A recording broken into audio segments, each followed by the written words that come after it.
estamos com Flávia, a terceira geração que administra o Hotel São Paulo.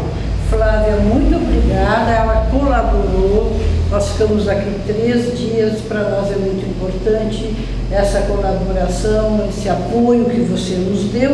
E vamos falar desse seu hotel, 70 anos, ele começou pelo seu avô. Sim, meu avô veio da Itália, e aí estava em São Paulo, com um problema qualquer, e eles resolveram vir para o interior. Aí chegando aqui, um senhor com os filhos, tinha que sustentá-los, e aí montou uma venda, que é onde eu tenho a loja de cosmético hoje. Montou uma venda e dali viu a necessidade de hospedagem, e esse hotel eram 2 casas e ele transformou num hotel, e nós fomos aumentando conforme a necessidade dos nossos clientes.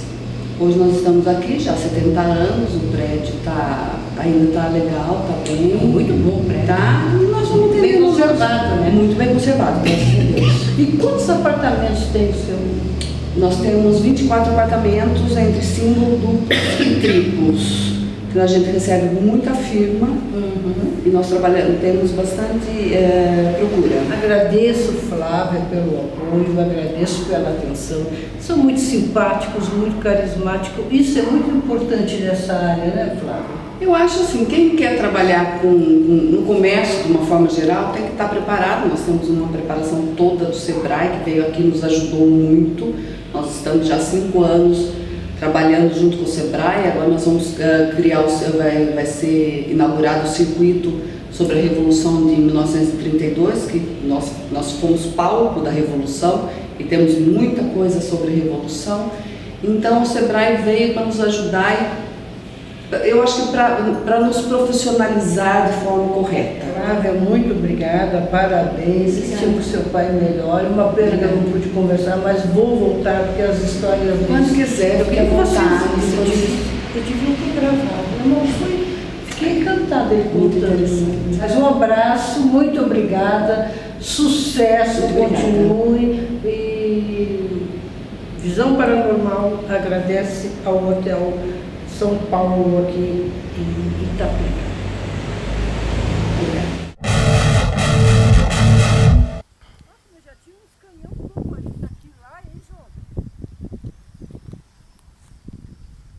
Era daqui pra lá, ó. Olha aquele morro lá, ó. Aqui, ó.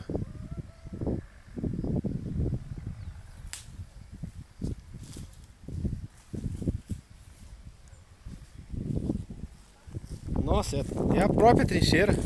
Fazendo o reconhecimento, ver se a gente consegue. Tá aí a trincheira, não tenha dúvida, né?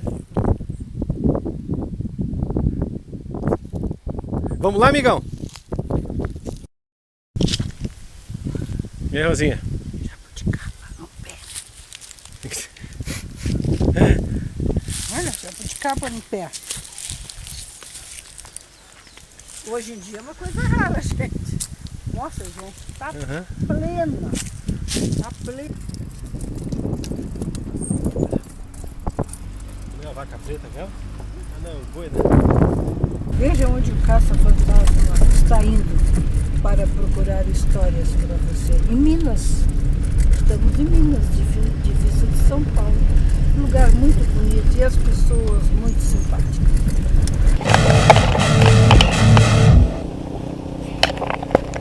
Tá gravando. Eu vou mostrar a vocês que os aparelhos não estão com interferência. Deixa eles, ó. Certo, gente? Ó. Não está com interferência da eletricidade, certo? Ó. Ó, não tem interferência da eletricidade, viu? Ó, sem interferência. Total sem interferência. Também total sem interferência. Aqui para frente, qualquer movimento dos aparelhos. Os corpos estão aqui, não, né? Não, aqui, Então, aqui é só o monumento mesmo. Então a gente não precisa cuidar para pedir licença para pisar, né? Não, não. EVP do Morro do Gravi são 15 para as 10, não, 20 para as 10. São 22 graus e 6. Olá pessoal, estamos aqui no Morro do Gravio. Vamos falar sobre a Revolução de 32 com uma pessoa que sabe tudo, muito interessante. Ele pesquisa, ele é daqui, ele sempre ouvia e ouve até hoje as histórias. Então nós estamos aqui, que nós vamos conversar com ele, e amanhã nós vamos começar também as pesquisas, as visitas e também fazer a busca da comunicação.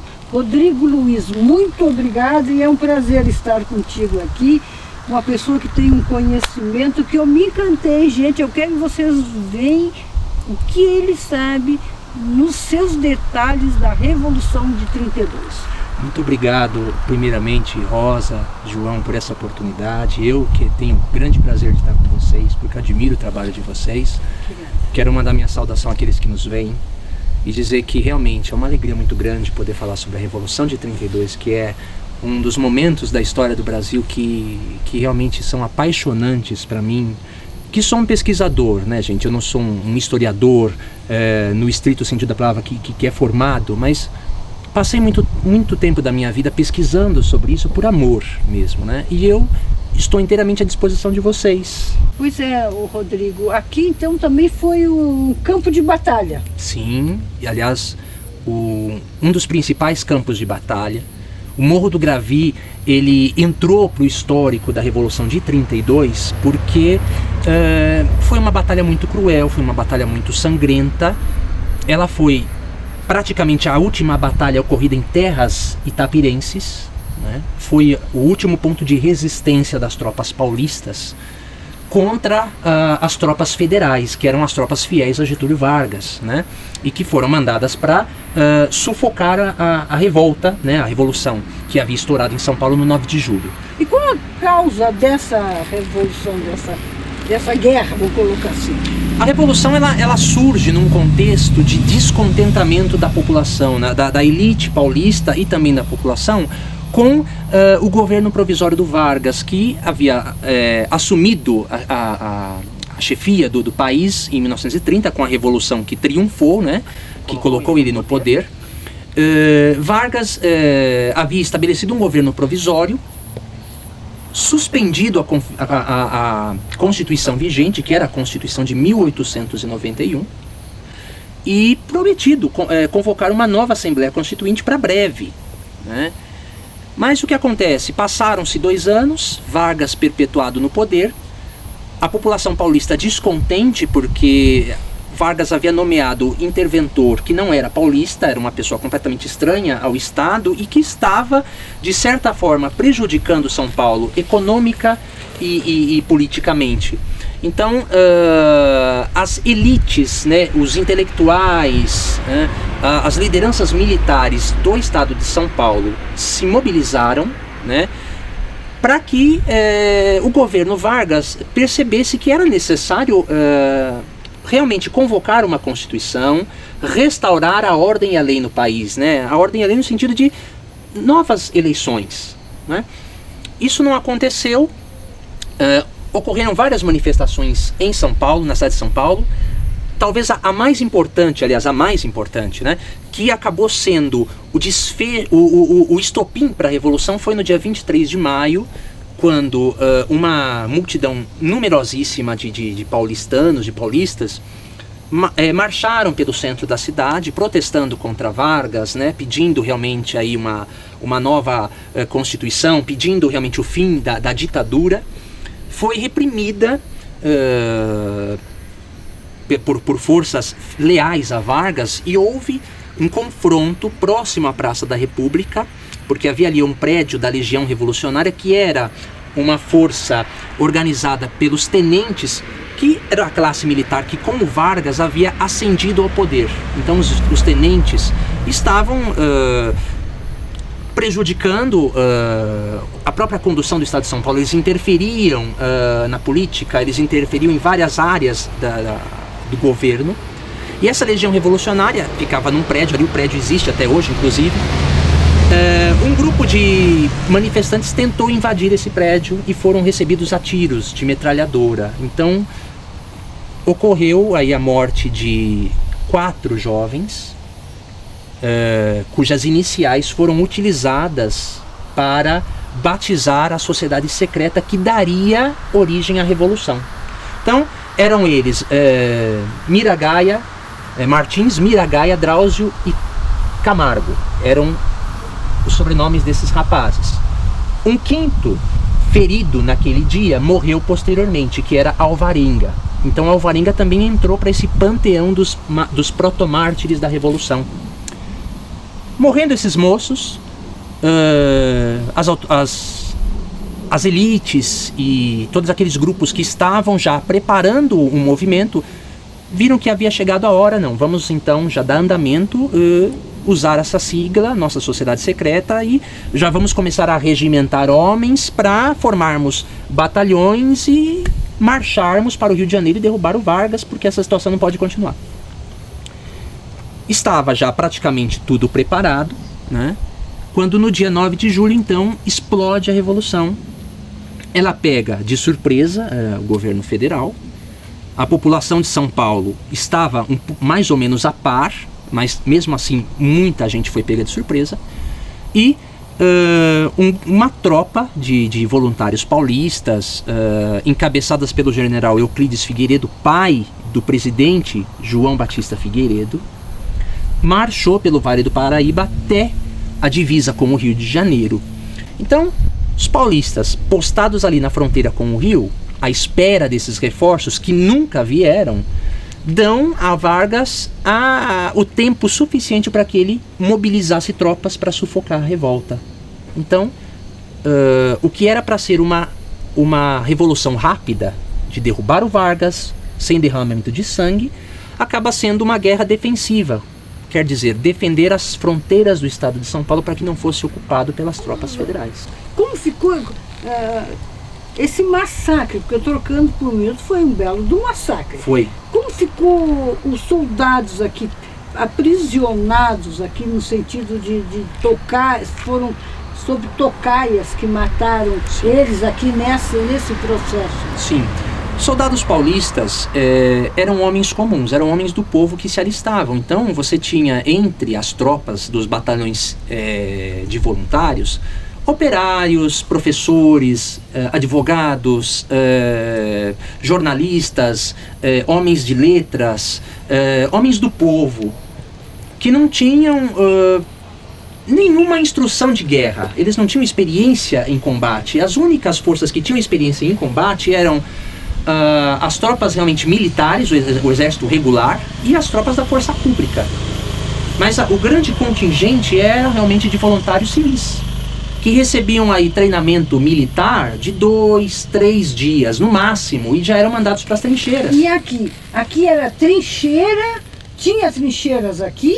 Ou era... Porque aqui a gente está vendo só o que sobrou foram essas árvores aqui. Isso. Nada mais ao redor, Sim. porque tem casas, tem um condomínio. Isso. O Morro do Gravi, ele foi o último ponto de resistência. Então veja, os paulistas que vieram para essa região, né? Eles vieram primeiro para a frente de combate lá em Eleutério.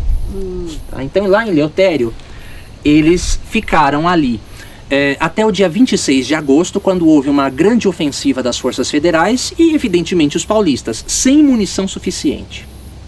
Sem apoio da aviação paulista, porque a aviação paulista contava com um número reduzidíssimo de aviões, inclusive aviões que haviam sido requisitados de civis, né?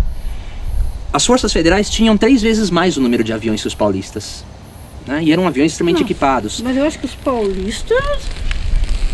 Eles resistiram lá em Eleutério até o dia 26 de agosto, quando eles tiveram que recuar para a margem direita do Rio do Peixe, quando no dia 30 de agosto de 1932, eles já estavam próximos aqui à cidade de Itapira.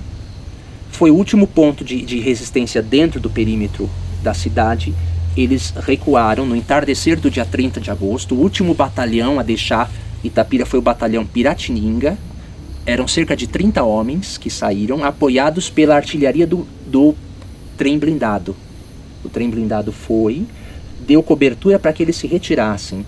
É sensacional a narrativa da retirada dos paulistas. Isso daria até um filme, porque parece mesmo um filme. Eles se retiraram de lá, foram para Mojimirim, onde era o posto de comando e onde estavam concentradas outras tropas que já estavam vindo se posicionar aqui no Gravi. Então, a linha de trincheiras no Gravi, ela tinha 10 quilômetros de comprimento. Tá? Então a gente imagina aí essa linha de trincheiras que iria mais ou menos até, ela chegava a bairros ali de Itapira. Tá? Então eram cerca de 2.600, quase 3.000 paulistas aqui posicionados, entrincheirados, contra um número 3 vezes maior, porque na época, segundo relatos do coronel Herculano de Carvalho, que era o comandante da Força Pública, uma patrulha paulista havia capturado 2 espiões da Paraíba. E esses espiões contaram que o número total de soldados federais que já ocupavam Itapira orçava em torno de 9.000 homens. Então você imagina, Rosa, 9.000 homens contra 3.000.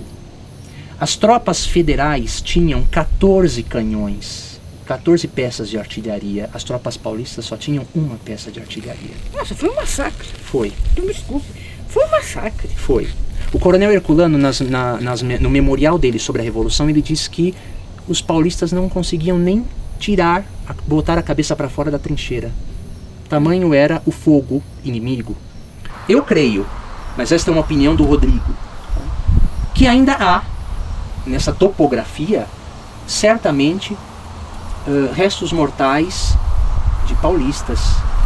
Aí vamos falar uma coisa. E aí, você, governante, está brigando pelo poder ou está brigando para ajudar o povo? Olha os exemplos dos outros governantes.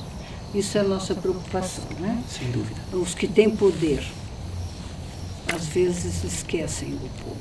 Essa é a nossa preocupação. Rodrigo, você faz um trabalho muito interessante aqui também. Fale sobre ele, por favor. Pois não, Rosa.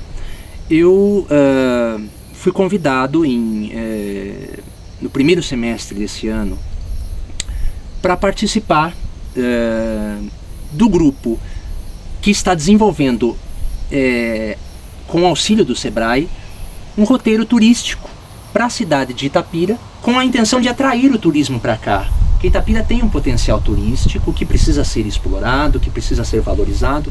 E uma das áreas turísticas que é muito interessante aqui na cidade é justamente a que explora o turismo histórico.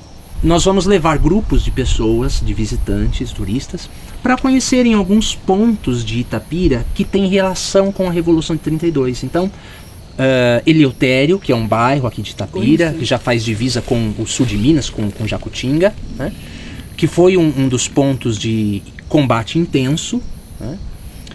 Vamos conhecer Sapucaí, que já está dentro de Minas, que é um bairro de Jacutinga, onde há a estação de trem de Sapucaí, que foi uma estação de trem importantíssima, porque as tropas federais desembarcavam nela, né?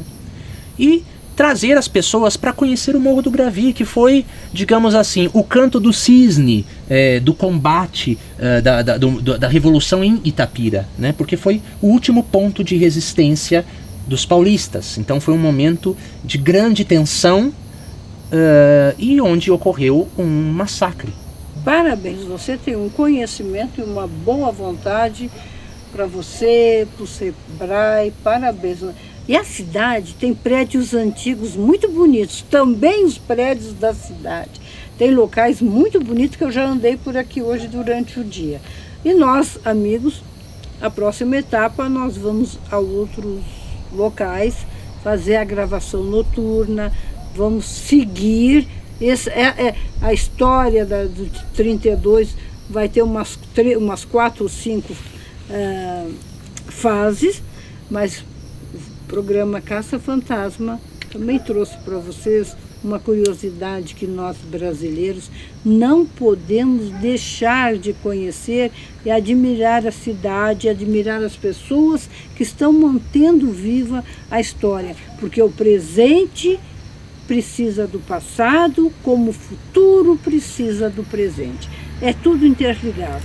Obrigada e vamos continuar nessa caminhada. É um prazer, eu agradeço. São Paulo perdeu nas armas sem dúvida, porque estava despreparado em termos de munição, mas o paulista mostrou realmente que tinha um ideal. No entanto, o Brasil inteiro acabou ganhando uma nova Constituição em 34.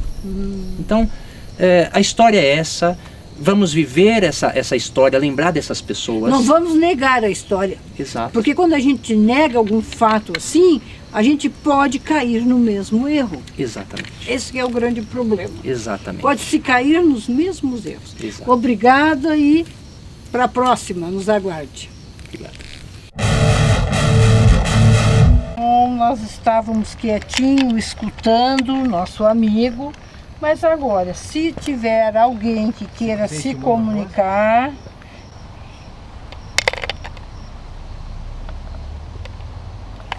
Eu não posso dizer que estou vendo alguma coisa, sentindo, porque eu não estou mesmo. De fato, os aparelhos estão zerados.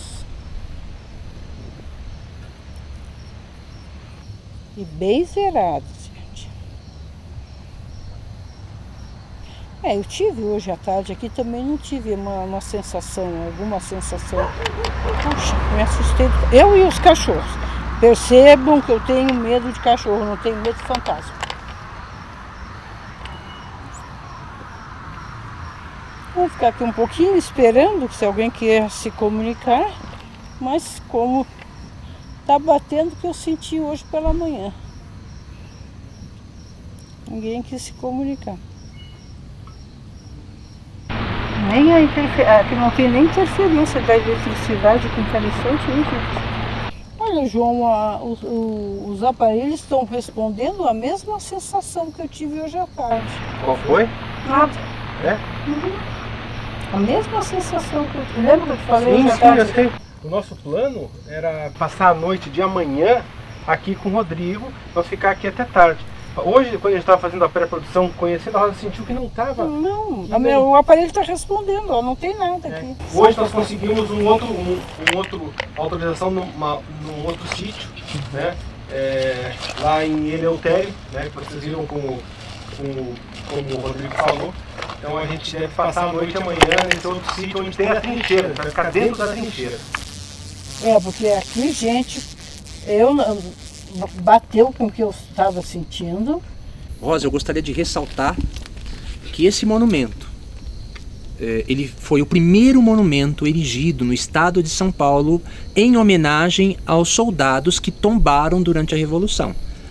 Ele foi inaugurado no dia 25 de janeiro de 1934 e foi uma iniciativa da população de Itapira e da população de Mojimirim, que são cidades vizinhas, né? E no dia da inauguração havia aqui uma multidão de mais de 3.000 pessoas. Né? Ex-combatentes, familiares, gente ligada à política, jornalistas, estiveram aqui presentes para inauguração desse monumento, que é um monumento precioso, não só para Itapira, mas ele é precioso para a história de São Paulo. Né? Ele é o primeiro monumento feito mesmo em honra dos soldados paulistas que morreram aqui. Redimiu uma terra escravizada. E veja que ele traz a data 4 de setembro de 1932, que foi a data em que ocorreu a Batalha do Morro do Gravi. Vamos continuar amanhã as pesquisas, porque hoje é sexta-feira, que dia mesmo? Hoje é sexta-feira, dia 25. 25. Nós vamos ficar hoje, sábado e domingo gravando. Então vocês percebam que temos muito a pesquisar. Também vamos conversar com aquele senhor que tinha 15 anos na época da Revolução. Seu Antônio. Nós vamos conversar com o seu Antônio, que naquela época tinha 15 anos e tem muito a nos contar. Vamos nessa?